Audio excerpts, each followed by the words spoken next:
La terra è un dono, uno spazio abitabile su cui l'umanità scrive il proprio futuro. Parola di Papa Francesco, che da tempo ormai sottolinea il legame che unisce l'uomo alla terra, un legame che implica rispetto, amore e tanta umiltà nel riconoscere il proprio essere ospite e non padrone della natura.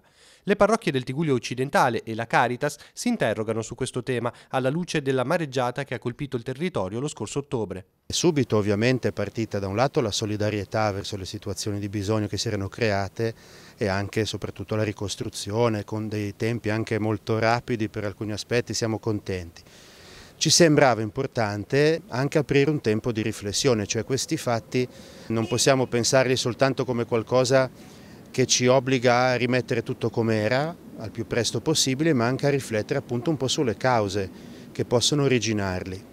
L'occasione per riflettere insieme sul tema sarà giovedì 28 febbraio alle ore 21 in Basilica a Rapallo. Relatore sarà Enrico Giovannini, già presidente dell'Istat e ministro del lavoro nel governo Letta, oggi docente ordinario di statistica economica all'Università di Roma Tor Vergata, fondatore e portavoce di ASVIS, l'Alleanza Italiana per lo Sviluppo Sostenibile. Ha lanciato un grido d'allarme molto preoccupante e preoccupato sulle sorti del pianeta, a partire da una sua competenza molto approfondita.